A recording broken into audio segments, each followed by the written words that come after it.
but thank you so much for joining us. As Esther mentioned, my name is Ashley Streeter-Jones. A little bit about me, I am a public servant, so I work in a foreign policy area of the Australian government. I've previously run programs focused on people into Parliament. Before my public service career, I was an avid activist, really focused on creating policy change within government and on youth leadership within government.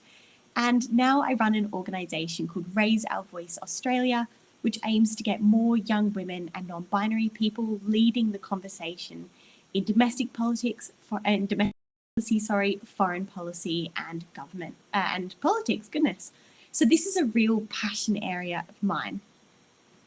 So I want to start off by asking, what is public service? Now, I'm keen to hear everyone's thoughts. I've just put in the chat a link to the Slido, which unfortunately I'm not sure I'll be able to share, but I'm happy to read out your responses. So I'd love to know, how do you consider public service?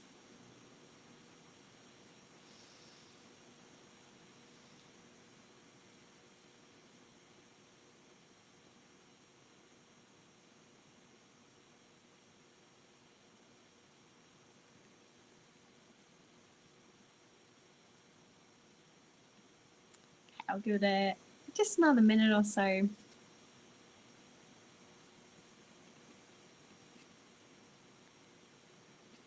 Okay, great. So thank you for your responses. Activities that, at its core, public service is activities that serve the public. Now, it's traditionally associated more with government, or could even extend to organisations like not-for-profits. But when we talk about public service, we often talk about the public sector. Now, the public sector covers things as broad as public services. So this includes social services, financial programs, teachers, lawyers, the military, and frontline workers such as social workers, domestic violence workers, health workers, and so much more. So again, the public sector really refers to government and programs and organisations funded by the government to deliver programs. Now, politics isn't really considered to be part of the public service, but I do want to talk about it a little bit because I think politics ties in very closely to the public service. And again, if we're taking this broader definition of what public service is, I think politics can fall within that window, so I'm keen to have that discussion as well. So for anybody who's considering a public sector career, there are two main entry pathways. So one obviously is government, and we'll talk a little bit about that in a minute, and then there's the political pathway. So is there anyone here who is in the public service already? Or considering a career in the public service?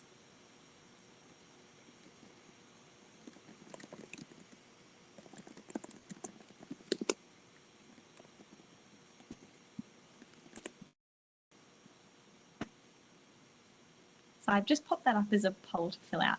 And again, there are no right or wrong answers. Oh, one, yes, fabulous. Welcome, fellow public servant. International public servant, excellent.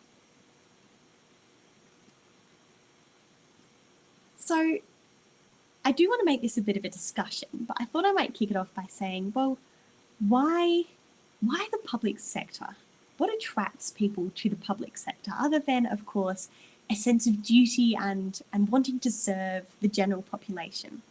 Well, the public sector is the largest organisation and employer in any country. And while that can make it very bureaucratic and quite hierarchical sometimes, there's great opportunities that come from working for a large employer. Often it means that there's lots of opportunities for personal development, lots of great opportunities for you to be exposed to a range of work, and of course, lots of opportunities to take your career in different directions. Of course, the public sector has the ability to make decisions which impact people across the country and internationally as well. So pleased to see that there's some international public servants in here, because foreign policy and diplomacy, which is the area that I work in, is another really important area of public service. Of course, the public sector is a structure in which key decisions are made. So it gives you the opportunity to really influence some critical decision making that impacts a lot of people, and critical decision making that will likely be resourced as well, which could be a key point of difference to the not-for-profit sector. And finally, the public sector generally has quite good employment conditions. So in a lot of countries, the public sector is well paid. It might have good superannuation or retirement payments, good access to leave, and it's a very stable place to be. So for anybody who really likes job security, can definitely recommend the public sector for that one. So touching a little bit on the politics side of things, and again, being a bit cheeky here and recognizing that politics isn't necessarily public service, I think it's worth mentioning because politicians interact very closely with the public service. Politicians guide the work that is done by the public service, and the decisions that they make link very intrinsically to the work that is done. For anybody who's considering this line of public service, I think it's worth reflecting on the fact that there is no clear job description for a politician. So for anybody who is thinking about a political pathway but thinks, oh, I'm not sure, maybe I'm not up to it, just a reminder that what makes a good politician is very context dependent. So ultimately, the job of a politician, of course, is to represent your constituency. Obviously, you do need to run for office. You might even be a minister, which means that you have direct responsibility for a portfolio of government work. But politics is one pathway through which you can make really significant decisions about the future of your country, and again, guide that work of government. So you can be involved in decisions around laws, policies, spending, and public priorities, all of which are really important for the work of government. To be more specific on the government spaces, in many countries there are 3 different levels of government. So there's local government, which interacts more with communities on their day-to-day, and that can cover duties such as rubbish collection, upkeep of local parks, Meals on Wheels services, so things that are very down in the community, but it does a lot of service provisions. There's a really critical role for local public servants, or councillors as they're known in a few areas. The state government in Australia, our state government oversees some of the things that sit in between federal and the local. So state public servants will oversee things like hospitals and healthcare and the education system as well. So again, really important things with which you would interact in your day-to-day. And then of course there's the federal public service. So the federal public service makes really big decisions around things like currency, general spending, immigration, and makes a lot of our national laws as well. So if you are interested in government or in politics, it's worth doing some research into the different levels of government and finding the one that best suits your passions and interests. Government, of course, is responsible for things like public policy, spending, and a lot of service delivery. And it ultimately exists to create the best outcomes possible for as many people possible across the country. The public service can direct the work of politicians, or it can be directed by politicians. They work together very closely. And there are a whole range of jobs that exist within the public service. So I've been in the public service for 3.5 years now, and I'm still learning the breadth of jobs. So public servants can be lawyers, teachers, nurses, doctors, paramedics, policy wonks and policymakers, diplomats, military, basically any job you can think of, you can do in government, which means that it's also a really great sector to be in. and would always encourage you to do your research and find your passion areas if public service is an interest of yours. Now, focusing on the youth side of public service, there are a number of barriers to youth participation in the public sector. Of course, there's always the prevailing power structures. We know that young people are more likely to be a vulnerable population. They're less likely to be welcomed as leaders into formal structures, which of course is such a loss for the country because we have some phenomenal leaders out in the community doing incredible things. Another barrier is our idea of what a leader looks like. Well, I think this is being challenged and it is changing. When we look to public sector and national leaders, by and large, our concept of who those leaders are is someone who's much older than perhaps that 35 and under age group. In many countries around the world, I'm very conscious that there are challenges such as nepotism and corruption. So I don't know where you all live. I know that this is something that we are conscious of at all different levels, and a lot of the bureaucracy that exists within public service aims to really stamp out this nepotism and corruption. So it's designed to make the system as equitable as possible, but again, because it's a system that sees a lot of finance move through it, a lot of stable and good conditions and well-paying jobs, there can be a lot of nepotism in that space, which is obviously a barrier to participation. And at times, elitism. So government isn't always very transparent in how it works or how decisions are made. And at times that can make it seem extremely inaccessible. It means that the average person struggles to know how to interact with government or how they can impact and create change either from outside of government or sitting inside government looking in. But it is absolutely critical that we have young people in public service, and arguably now more than ever. So again, the work of government impacts all people and all young people, but young people remain very underrepresented in these structures. We need to make sure that young people, as the leaders of tomorrow, have a seat at a table in the room where it happens to be able to provide input, particularly on long-term issues such as climate policy, such as education policy, such as housing policy, to really make sure that we are the architects of the world that we are simultaneously creating and inheriting. Whether we like it or not, government and public service is a really important decision-making structure. And as much as we might like to think it will go away someday, unfortunately, that's not going to be the case. So it's critical that we have a look at government and that we make sure we've got a seat in these really critical decision-making arenas. What else? So we're experiencing rapid change. So COVID-19 has been an incredible accelerator in a lot of trends. We know we've got a widening inequality gap in the world. We know that things like digital literacy and digital citizenship are really accelerating during this time. I mean, who could have told us 12, if not 24 months ago, that we would be so reliant on things like QR codes to check in and monitor where we are?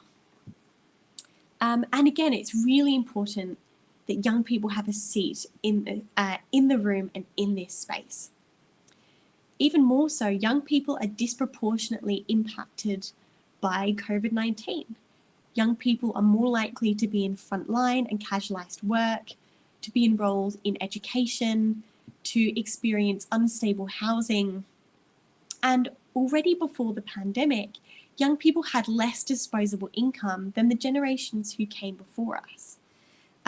This, of course, follows the impact of the global financial crisis from 2008, which already saw young people burdened with the highest levels of unemployment and poverty. So if young people are excluded from decision-making around our COVID recovery, we risk enshrining and entrenching this intergenerational inequality. Again, having young people in the room make sure that the solutions that we're designing can be best targeted towards an equitable recovery and produce better incomes for people across the population. Having young people in public service creates stronger and more just institutions. So the OECD has reported that having young people involved strengthens the legislative and institutional framework at both the central and local levels, as well as promoting innovative ways to strengthen dialogue between young people and public authorities. So during this time, an OECD report has found that young people are reporting less trust in national governments and institutionalised participation. At the same time, young people demonstrate awareness for inequalities and climate change, as well as these repercussions on well-being, inclusive growth, and intergenerational equity. Sound public governance is crucial to empower young people by facilitating quality access to public services, increasing trust and participation, and promoting an equitable distribution of resources across generations. And finally, I'm going back to that. Young people are just less likely to be in these positions of public leadership, such as politics and decision-making roles. We know that diversity in institutions and public governance shows that, public governance measures that promote, amongst others, principles of transparency, integrity, accountability, and stakeholder participation are strong predictors of trust in public institutions. So in the context of COVID-19, these principles are preconditions to build back better. The OECD found that in 2019, less than half of OECD populations trusted their national governments. And this erosion of trust has been even more pronounced in young people than in other age brackets. So again, it's such a shame that young people feel like the government is not listening or is not responding to their needs. But given the government isn't going anywhere, so critical that we opt in and help build these structures of trust and transparency so we can build back better. And finally, the public service touches on every aspect of our lives, both as people and as young people. It impacts the quality of our education, the type of jobs we can get, our working conditions, our housing, our likeliness to experience poverty, and our ability to ascertain wealth.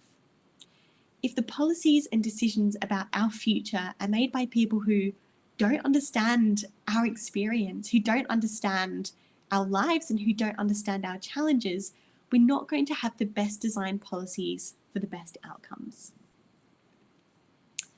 So, public service and change making. Why is it critical to be in the public service to make change? Well, as we've talked about already, the public service is the biggest system that we have, and whether we like it or not, it's not going anywhere. So it also has an incredible ability to be a vehicle for systemic change. And there's so much merit in opting into that. And again, having a seat at these tables, being part of these discussions, and having the ability to influence for the better. As a public servant and as a former activist who's working to change the government's mind, it's been very insightful moving from being outside the system to being inside the system. It really changed my perspective on our ability to influence government decision making. And I know this will look different for every country, but my goodness, it's so much easier and more effective to feed into a decision as it's being made, as opposed to trying to refute a decision after it's been made. So being in the public service gives great scope for systemic change. And as well, gives you a seat at the table where decisions are being made. Being in the public service allows us to create a better future for more people. So again, looking at the breadth of what the public service does, there's so much scope in there to create really good outcomes for as many people as possible. And again, going back to this point on diversity, it's really critical that we have people from all backgrounds, including young people, opting into public service to make sure that we've got the best policies possible for us. We can design our future through a public service career. And again, we can work within the system to transform the system. So look, that's the formal part of the presentation. I'd love to open it up to a discussion now and hear from all of you. Have you ever considered a job in the public sector, and why or why not? Particularly if you haven't, I'd love to hear what your barriers are to participating.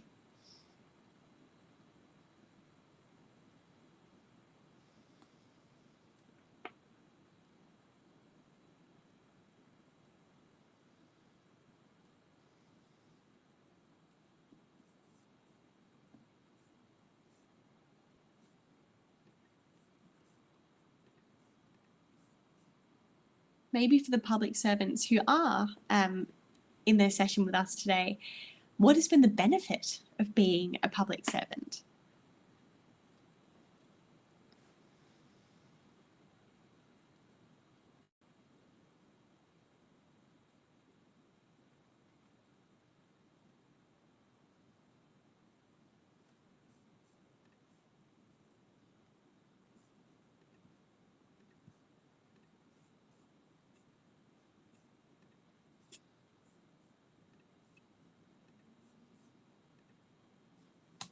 Okay, I'll open it up for more general discussion. Are there any other comments that people would like to make or add on public service? What is the government like in your country? Do you think young people are inclined to opt into public service? If not, what do you think turns them away from a public service career?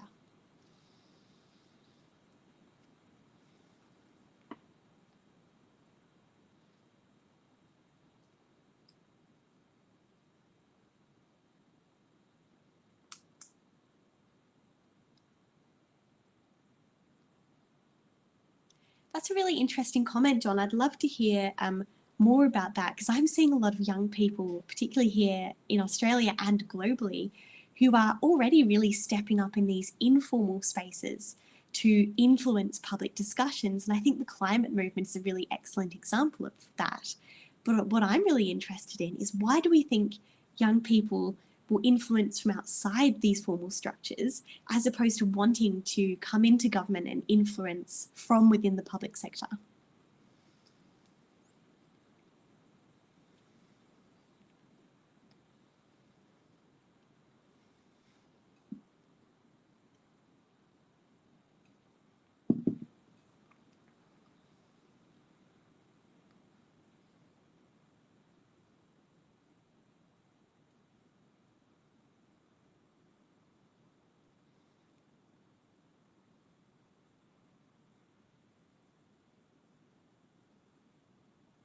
Thank you for your comment. Why do you think that is? What do you think are the barriers to young people entering the public sector?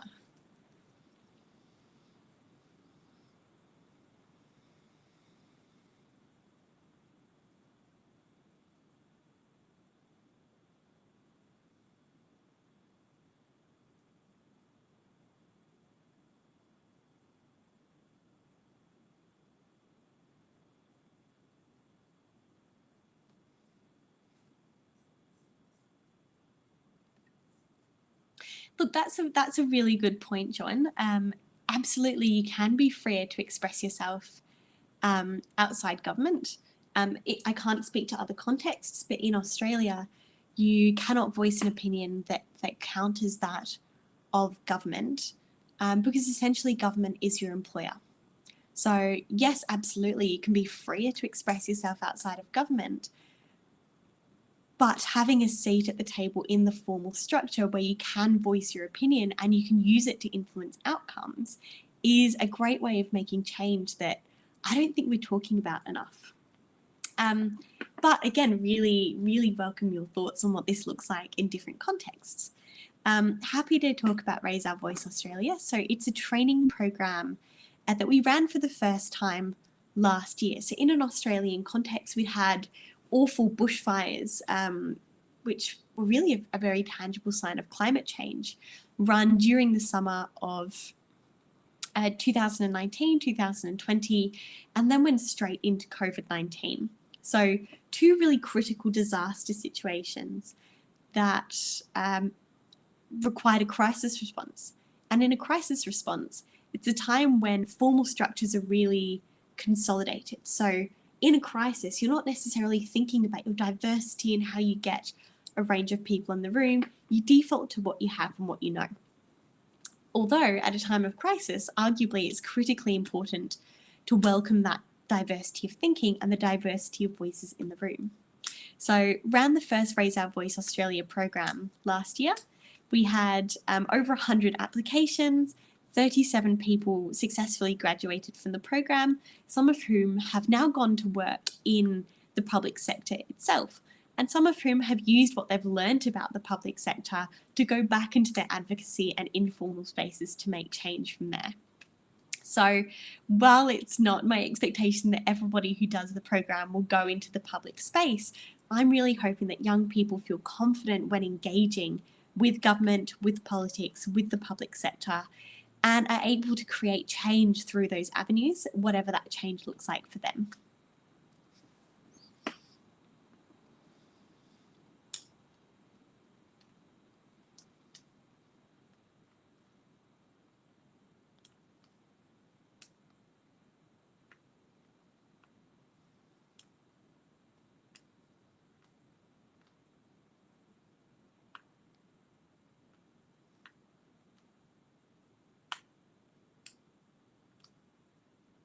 So the training covers leadership, domestic policy, foreign policy, politics, and we also had the opportunity to do a crisis diplomacy situation, which was run by the US Consul General. So we're very fortunate to get some support from excellent public servants at all levels, and then have that opportunity for the young people doing the program to be in the driver's seat, to actually work on creating that change and seeing what it's like to have to be a public service leader and make some of those snap decisions.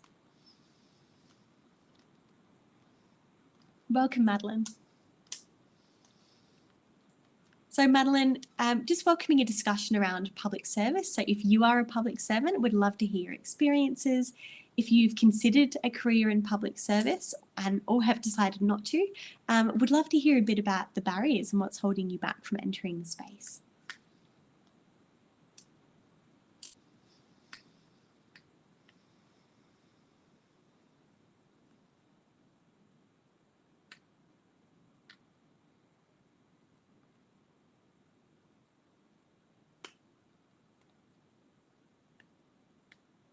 Also very happy to answer any questions about being a public servant, moving from activism into public service, and any questions that people might have about a public service career. Hi, Ashley. Hi, Mike. I have those organizer privileges that I can just jump on without having to request to join, because I have a question. So I'm 29. I'm a freelance worker now. I run event management business, and before that, I've worked in the charity sector for many years. And I'll be honest, in the UK, the perception of public sector is that, at least amongst some of a large amount of the circles I've worked in, that the people that work there, that's where people go to dry, as it were. That's where the lower skilled or less professional, or it's slow, it's clunky, things happen incredibly slowly. The environment isn't conducive to getting stuff done, even though that they are the circles where, and I have friends that work in government, that is the place where laws get made and you can really help your communities. But the wheels turn so slowly that I think for younger people, it's not something I'm interested in, because I don't want to move at that pace. So I just wondered what your thoughts were on that. That's an exceptional question, and thank you so much, Mike. Look, you're not wrong. Public service can be a very bureaucratic process, definitely some areas more than others. I work in the biggest department in Australia, which employs over 100,000 people and which thrives off its bureaucracy. And I'm not going to lie, I've had days where I've thought about throwing my computer out the window. But it's something I think about a lot because I'm really fortunate to be able to be outside of work and do the great work that I do with organisations like Raise Our Voice Australia and supporting the next generation of young leaders, but also being in the public service.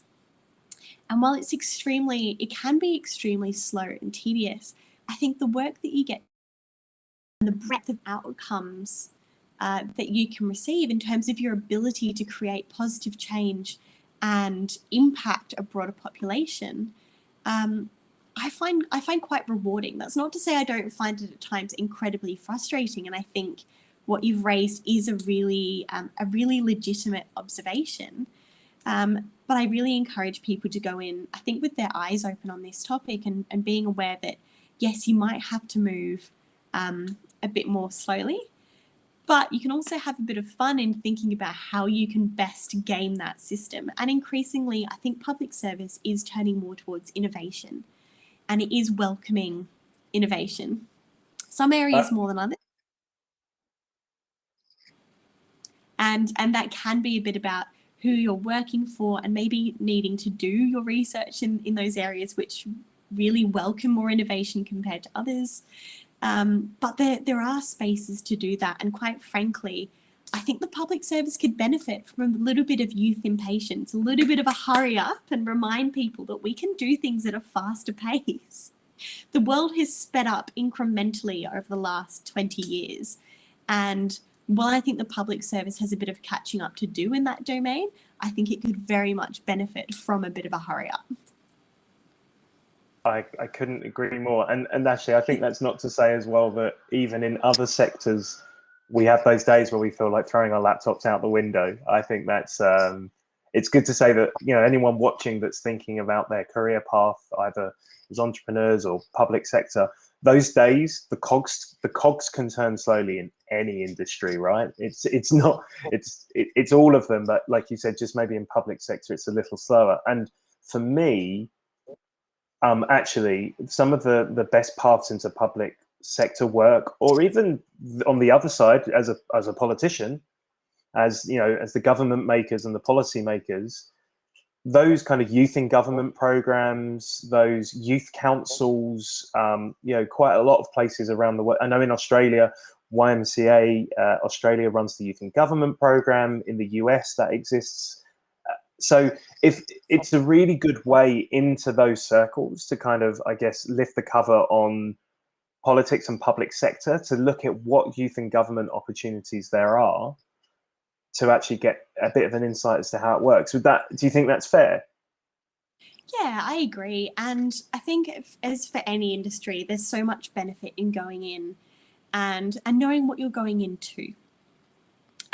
And similarly, I don't think all governments necessarily understand young people very well. And when you look at the models of youth engagement, I know in Australia, we've got a bit of a push at the moment, or at least in my circles, from really moving from this model where we just consult young people to actually getting young people recognised as subject matter experts in their own right and lead right. So I think it's a shame in a sense that young people are not interested in entering these formal structures as leaders, but understand it. And that's part of why I do what I do, is I'm really passionate about lifting this veil of secrecy on government and public service and really helping young people better understand the public service and either hopefully consider a career in public service or understand it well enough to bring that into their advocacy and change-making work, so when they do interact with government, they understand how to work the system and produce the best outcomes possible.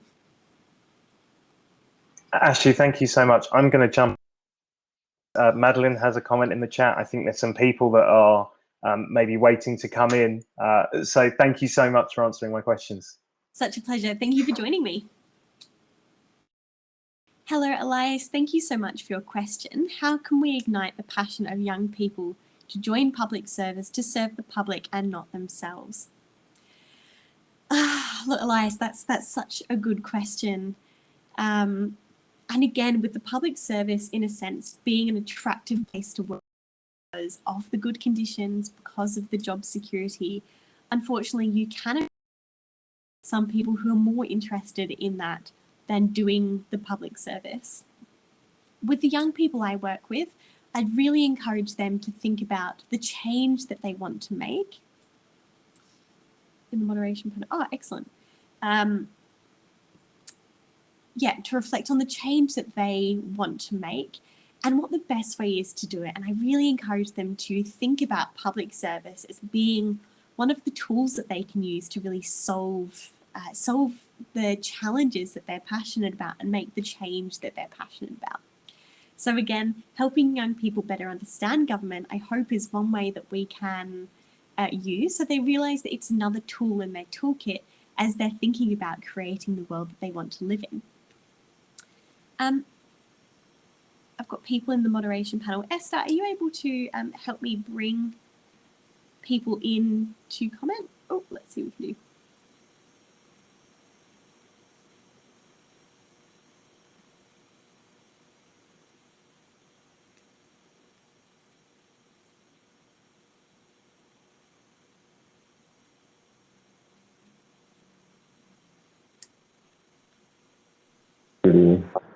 Hi, I'm so sorry for not being able to work Hopin well enough, but thank you for joining us.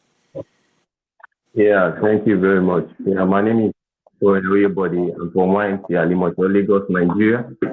And thank you for your insight. And I really, really appreciate your topic. The thing there now is I am talking on our home perspective here in Nigeria. Can you hear me? Yeah, you know, one thing about Nigeria is we have a lot of challenges whereby youth are not being encouraged to work in public sector. You know, it's a corrupt terrain, but notwithstanding, because one thing about it is if you even find yourself working among them in the public sector, they see you as someone that is very young, that you don't have much experience in life, and you get intimidated because those that are you are working with are of the higher age, you know, older than you. So they have been in this world before you came in, and they always feel that you don't have much to give. But whereas we've seen a situation whereby whereby a lot of youth have occupied a lot of spaces whereby they've done really, really very well. Because one thing I believe is the youth we really know where what they understand ourselves. We know what we really want and we know how to really, because the youth are the future. And if we don't have the chance to occupy some spaces now, particularly in the political terrain in Nigeria, particularly, it's something that is really, really, really something that is challenging, and whereby we also the youth are trying to see how we ourselves to see how we can come in and be able to at least get ourselves more into this terrain, and we can feel they can also feel our impact, and because so that then seeing that kind of mindset they have, they will be able to get them by the time they see a lot of your at least think of some young ones making it well in different sectors here in Nigeria, and they see what they are doing, but they felt intimidated because of what they are doing. And so I believe so. And so with that, they always feel that that is a big challenge to them, and see that as something that we should now be. I think that we should work together and make sure that, because we are looking for a better country. So definitely everybody should work with your own idea. I bring in my own fresh ideas as a young mind, and so we work to be able to harness our creativity and make everything work well. So that's just it. And the topic is something I really I feel like working from challenging. It's challenging part here in Nigeria, you understand? But I see people I will, and I will also get there. Thank you very much. No, thank you. And thank you so much for the work you're doing in this space. I'd love to hear more and connect more around how you're working to solve some of these challenges. Again, it's so disappointing that youth voices and youth leaders are looked over in that way. So how can we challenge this idea that actually young people do have great ideas and they are great leaders, and we need that in our governments? Yeah, I will. That's just it. So I will always and get to be able to the impact what we'll be able to do and also some other things ideas and how work to make impact in our own country. Yeah. Thank you very much.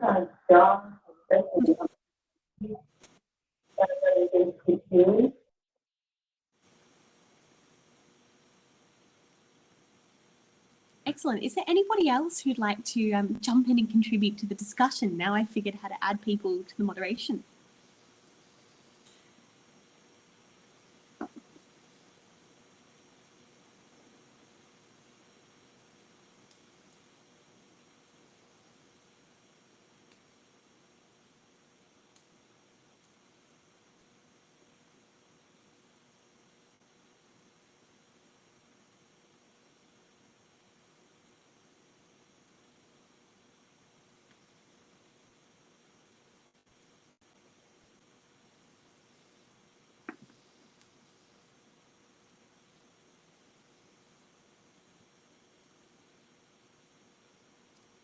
Oh, great tweet, John. I'd love to hear your experience as a public servant or somebody who's been in public service and who's obviously interested in this area of youth participation.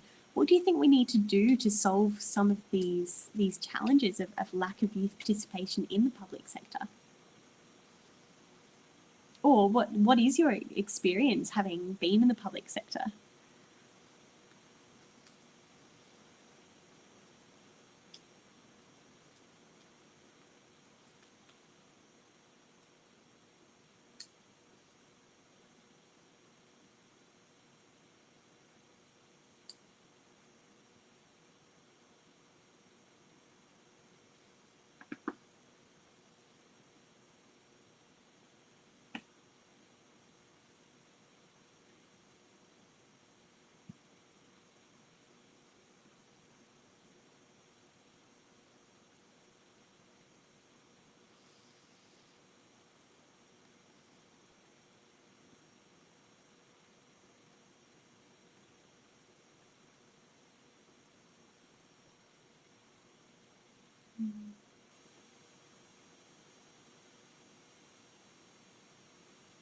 Sorry, John, I'm not sure if you're requesting to join the panel, but the request isn't coming through. Are you happy to type it instead?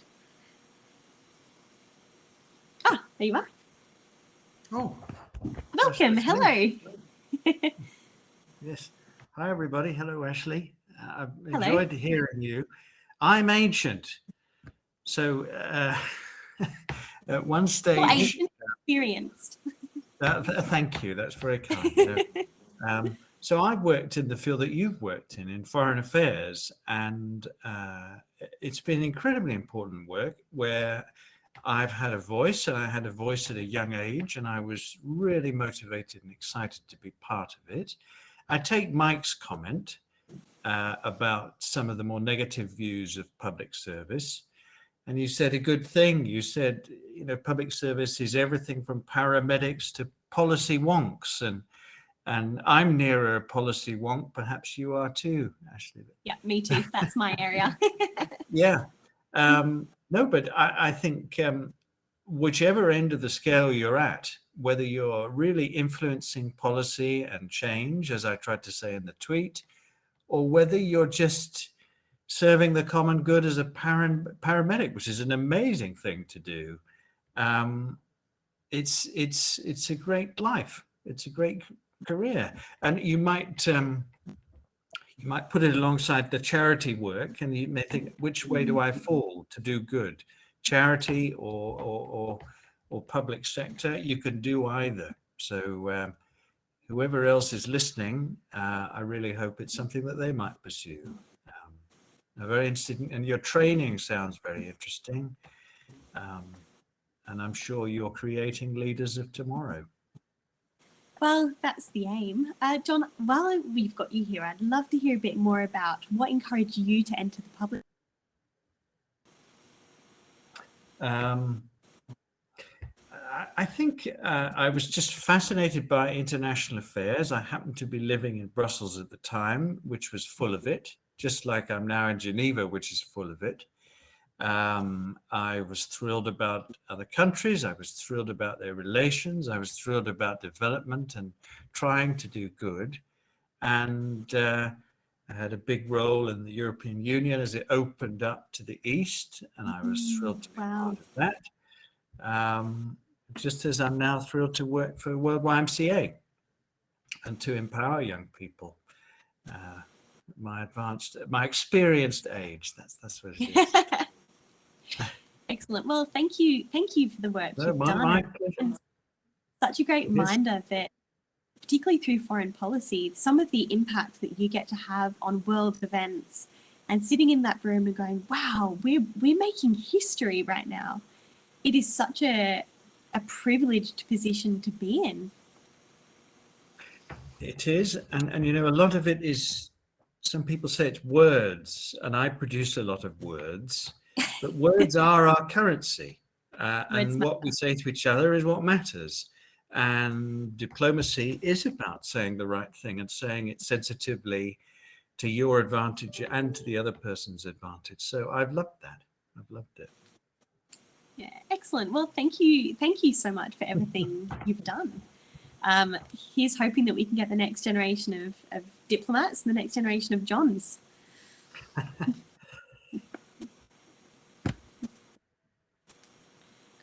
Yes, thank you for your comment. And again, great to be joined by another public servant. Definitely agree that it can be fulfilling and frustrating at the same time. Would love to hear which part of the world you're joining us from. And agree that it is disappointing that young people are rarely appointed in authority and are very much kept at those lower ranks. I couldn't agree more, and I think the public service is missing such a great opportunity of young, innovative, passionate, energetic leaders. And I do wonder if this is part of what keeps young people leading in the informal spaces instead, where we see great young civil society leaders instead of government. And Elias, I'd love to hear your thoughts on, in the last couple of minutes that we've got before we wrap up, what we can do to encourage governments to value youth leaders and value them as leaders in their own right.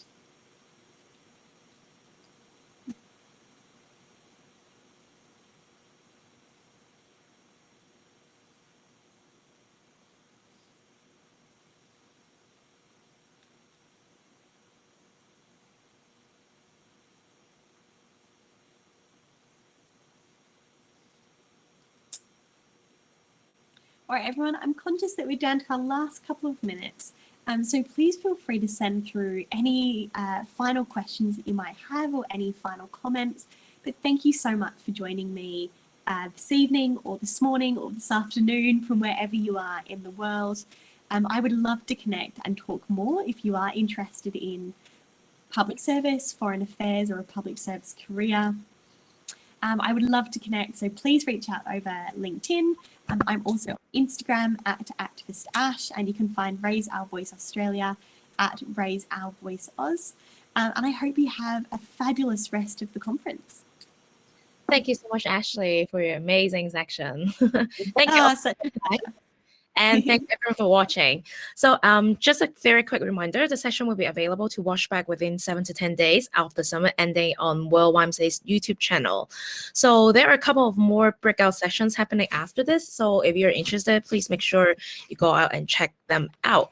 Again, thank you so much, Ashley. And everyone have a good day. Bye. Thank you, Ashley. Bye.